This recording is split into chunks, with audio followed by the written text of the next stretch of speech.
In the year 476, a teenage emperor named Romulus Augustulus was quietly removed from his throne. No great battle, no burning city, just a boy stepping aside, and with him, the Western Roman Empire, which had ruled the known world for 500 years, simply ended. But it didn't have to. What if Rome never fell? Not in 476, not ever. What if the empire that gave us roads, law, and language had survived another 1,000 years and was still standing today? To understand the world we never got, we first have to understand exactly why Rome really fell. Because the truth is more fragile and more avoidable than you think. At its peak, the Roman Empire stretched from the deserts of Egypt to the hills of Scotland. 60 to 90 million people, perhaps a quarter of everyone alive on Earth, lived under a single system of law, a single network of roads, and a single currency. It was not destined to collapse. For centuries it absorbed every shock thrown at it: civil wars, plagues, mad emperors, barbarian raids. The machine kept running. So what changed? The first crack was division. In 285, the Emperor Diocletian split the empire in two. A western half ruled from Rome and Milan, and an eastern half that would eventually be ruled from Constantinople. On paper, it made a vast territory easier to govern. In practice, it meant that when the storm came, the wealthier, better defended East could simply look away while the West drowned. And the storm did come. In the late 300s, a people called the Huns swept out of the Central Asian steppe, driving entire nations ahead of them. Goths, Vandals, and other groups, many of whom had lived peacefully along Rome's borders for generations, were pushed into Roman territory in desperate, massive numbers. Rome's mistake was not that these peoples arrived. It was how Rome treated them. Starved, exploited, and betrayed by corrupt officials, the Goths rose up. In the year 378, at the Battle of Adrianople, a Roman emperor and 2/3 of his army were annihilated in a single afternoon. From there, the decline accelerated. But notice what actually drove it. Not a lack of soldiers, not a lack of land. Rome's armies were now full of the very peoples it had failed to integrate, led by generals whose loyalty was for sale. The currency was debased until it was nearly worthless. The tax system crushed the poor and exempted the rich. And political power in the West changed hands so often through assassination and civil war that no emperor could plan beyond his own survival. In 410, the unthinkable happened. The city of Rome itself was sacked by the Goths. The first time in 800 years that the capital had fallen to a foreign enemy. Contemporaries wrote that it felt like the end of the world. It wasn't. Not yet. But the West never recovered. Province by province, the central government lost the ability to tax, to defend, to govern. And in 476, when that teenage emperor was deposed, there was almost nothing left to defend. The fall of Rome was less an explosion than a slow bleeding out. Here is the detail almost everyone forgets. The Roman Empire did not actually fall in 476. The eastern half, what we now call the Byzantine Empire, survived for another 1,000 years, until 1453.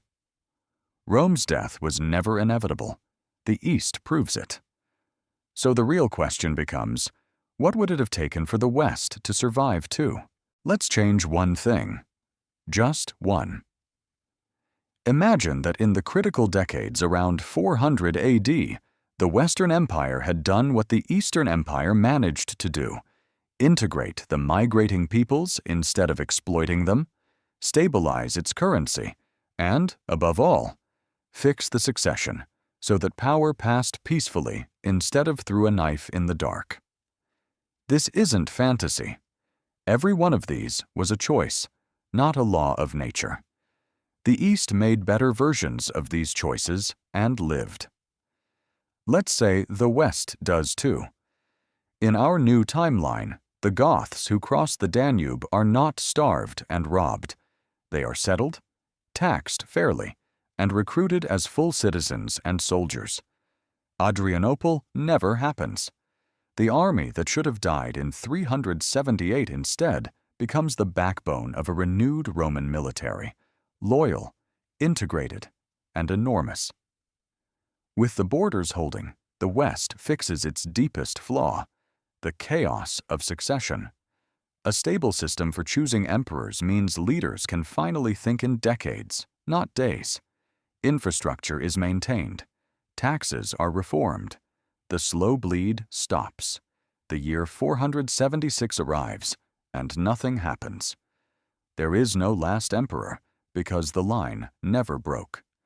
Now follow the consequences forward, because this is where it gets extraordinary.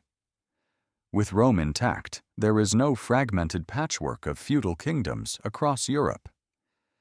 The 1,000 years we call the Middle Ages, the period after Rome's fall, may never happen in the same way at all. No vacuum for feudal lords to fill. A continent that stayed connected by Roman roads, Roman law, and a common Latin tongue. And consider what survives. When the West fell in our timeline, an immense amount of classical knowledge, engineering, medicine, philosophy, mathematics, was lost or scattered for centuries. In a surviving Rome, that knowledge is never lost. It compounds. The Romans were brilliant engineers.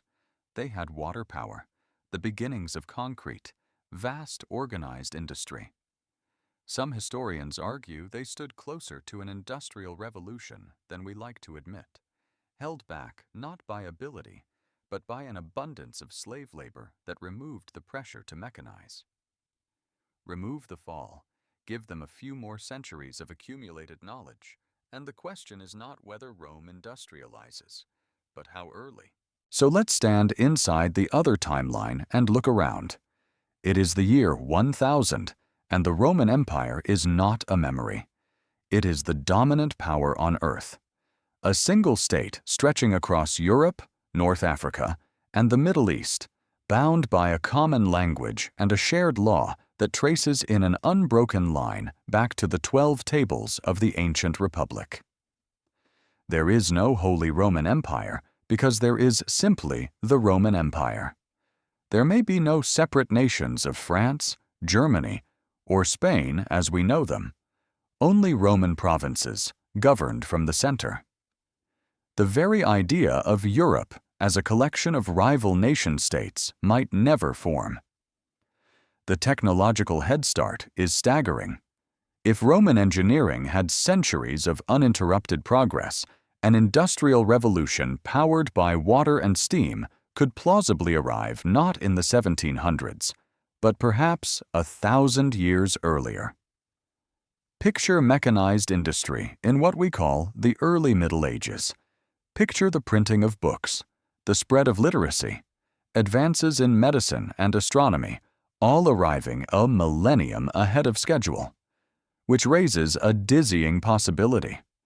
If this Rome reaches that level of technology 1,000 years early, then the great voyages of exploration, the crossing of oceans, the contact between continents, also happen 1,000 years early.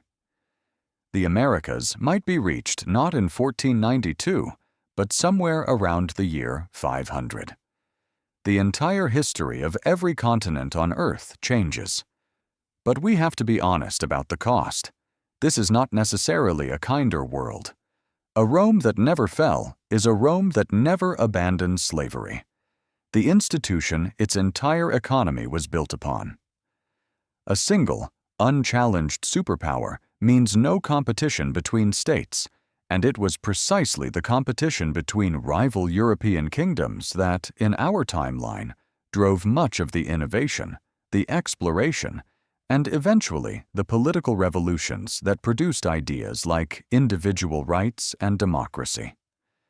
An eternal Rome might be technologically magnificent and politically frozen. One vast empire with one official religion, one law, and one ruler, and no rival to challenge it, no room for the messy competition of ideas that, in our world, eventually produced freedom. Progress in one dimension, stagnation, perhaps even tyranny in another. That is the trade. And we genuinely don't know which way it would have broken. Here is what makes the fall of Rome so haunting. It was not destroyed by a single, unstoppable catastrophe. It was lost through 100 small failures: corruption, division, short-term thinking, the refusal to share power and prosperity. Each one was a choice. Each one could have gone differently. The Eastern Empire faced the same storms and survived for another 1,000 years. So the other timeline, the one where Rome endures, was never impossible. It was sitting right there, one or two better decisions away. We live in the timeline where those decisions went the other way. A world shaped by Rome's absence as much as its presence, the languages we speak, the laws we follow, the borders we draw, all of them downstream of a fall that didn't have to happen. Rome teaches us something uncomfortable, that even the greatest power on earth can bleed out slowly through ordinary failures, while everyone assumes it's too big to fall. What other moment in history was balanced on a knife's edge? Tell me in the comments which turning point you want explored next. And subscribe, because next week we change another timeline.